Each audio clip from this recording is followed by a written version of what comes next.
I really want to like Texas Tech a lot. I really do. I just I have two questions that can be answered in the first couple of weeks. So, Texas Tech's schedule, not brutal, not a cakewalk either. Their win total, according to our friends at FanDuel, is set at 7.5. I do like the over. I think they're an 8 or a 9 win team, and I'll have a pretty good idea after watching 2 or 3 games. Two questions are offensive line and quarterback, because I like their head coach. I think their roster's solid. I love the weapons they brought in this offseason. Jalen Conyers from Arizona State, Josh Kelly, the wide receiver coming from Washington State, MPH, the defensive back coming from Houston. Look, these are playmakers. These are playmakers, guys that are going to make an impact for the Red Raiders this year. For a team that was solid last year, they weren't great. They weren't terrible. The quarterback situation was back and forth. Got to find consistency at that position. You have to be able to rely on Baron Morton, not to be some Heisman caliber first team all conference guy, but to be an above average quarterback. You need him to take a step forward. You need him to realize his full potential if Texas Tech is going to reach that threshold. And boy, you have to figure out the offensive line. I read a report recently that Texas Tech had one guy in a day or a week at practice play up to 3 different positions. Like they're still shuffling and figuring out how to go. The good news is they'll ease into the schedule for 1 week. They play Abilene Christian at home first. That will be a victory. That's an FCS opponent. It's an in-state Texas team. Abilene Christian, good FCS program. Not going to beat Texas Tech. I'm not worried about it. Week 2. This is where things start to get a little bit dicey. I do think they go into Pullman and they beat Washington State. You better watch it, though. Washington State has beaten Wisconsin each of the last 2 years. And last year, on paper, Wisconsin should have won the game. Yeah, they didn't. Pullman, tough place to play. Washington State will be 1-0, meaning they won't have a feeling of demoralization. They won't be feeling down on their luck. No, they're going to be looking to make a statement, and this is a statement game. Washington State, you're going to get a great punch from Washington State in this game. I think Texas Tech is capable of responding. So I think they go in there and win, but you better watch for it. Then they come back home. They play North Texas, Arizona State, Cincinnati. Win, win, win. Could I see a stumble in there? Not really. I don't think Arizona State is ready to be at the same level as Texas Tech yet, though I think they take a step forward. Cincinnati, I'm just not that inspired by really anywhere. I think they'll probably have a coaching change by the end of this season. I think that for Texas Tech, if they can start 5-0, it's a great place to be, obviously, but it's just so feasible. And I don't think it's asking the world of them, but they're not going to breeze to it. You got to earn it. If Texas Tech is 5-0, they should get consideration for being a top 25 team in the AP poll. First loss of the year, the following week at Arizona. I am not as high on Arizona as everybody else, in that a lot of other people, like Max Chadwick of Pro Football Focus, thinks they're winning the Big 12 this year. Don't put me in that camp. I am not picking Arizona to make the Big 12 championship game. Quite the opposite. But I do think, well, I guess there's only one opposite, which is they're not making it, as if there's some wide spectrum there. You either make it or you don't. I don't think Arizona is going to. Arizona is still a solid team. They're still a 7-8 win team. This is a game. If Texas Tech wins that game and they are 6-0, boy, Lubbock is going to be cooking. Lubbock is going to be cooking. Either way, I think they come back home. They play Baylor. I think they're the better team. I like the quarterback more.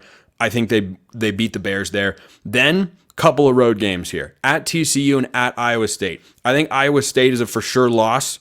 That is how I feel about that matchup going into the year. I like Iowa State quite a bit. I'm not, Josh Pate level of bullish on them, but I do like their returning production. I think their head coach is solid, and you've got a good quarterback who could be poised for a big, big year in Rocco Becht. The question is, what else is there? Or what's the real ceiling? Have we seen the ceiling for Matt Campbell as a head coach? That's another game that can go either way. I lean towards the home team in those instances because, well, statistically, that's how it goes. I think that is a loss for Texas Tech. I'm going to come back to the TCU game. Colorado at home. I think Texas Tech is the better team. Not by a lot. That's another game that can go either way. Of every team in the Big 12 that I can see in some form or fashion making a run at the Big 12 championship game, which I think is going to be Utah and Kansas, Texas Tech might have the biggest range of outcomes of any team. of any team. Again, I have them 9-3 or 8-4 because I think they lose at Oklahoma State. Tough place to win, even though, again, I'm not as high on the Cowboys as everyone else. Just like Arizona, they're still good. That's still a good team. You have to go on the road, and it's a tough place to win. Then they come back home, they play West Virginia. I think they win that game. So I have them 9-3 or 8-4 because I've got TCU listed as a toss-up. TCU, 24/7 Sports likes their roster probably more than you should read into.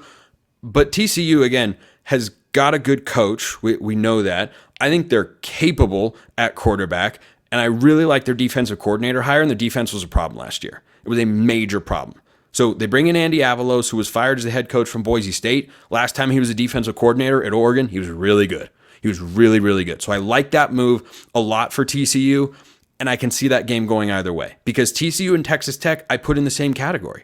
I think they're anywhere from, I think they're an 8 or 9 win team, and you could sell me on they win 5 games. You could sell me on they win 10 games.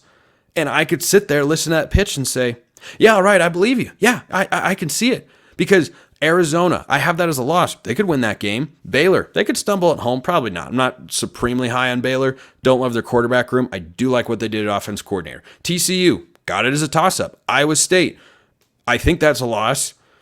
I might feel differently the week of the game. Like Arizona, TCU, Iowa State, Colorado, Oklahoma State, West Virginia. All of these games, I have the predictions as I've laid them out. But the week of the game, I may feel very differently. There are not that many games on here that can't go either way. Some could go in Texas Tech's direction, and some could go against them. I think they're an utterly fascinating team. I think Texas Tech and UCF are my two kind of dark horse picks. They have the same win total, according to our friends at FanDuel, of 7.5. I think that they are both dark horse capable teams of getting to the Big 12 championship game. But how many times have we said that about Texas Tech? This is year 3 for Joey McGuire. This is Baron Morton's first full year as a starter. Can he stay healthy? What's the offensive line going to look like? And how do they play on a week-to-week basis? Because we've seen some high highs and we've seen some lows with Texas Tech as well. So I think they're an utterly fascinating team in the Big 12 in what is easily the most entertaining conference title race in the country, because this is an 8-4, 9-3 team to me that could easily win the conference title. I think that's 100% possible with this schedule. They could get to the conference championship game and anything could happen. Am I predicting them to get there? Nope.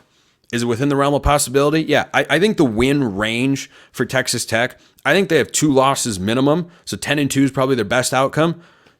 If it all goes wrong and you lose a bunch of one possession games, if you become Nebraska of the Big 12, you go 5-7. That's the biggest range for any team. That's why Texas Tech is going to be so much fun. That is far from the last Big 12 team that I will do this week, because there's still more record predictions to do, and the season kicks off this very week.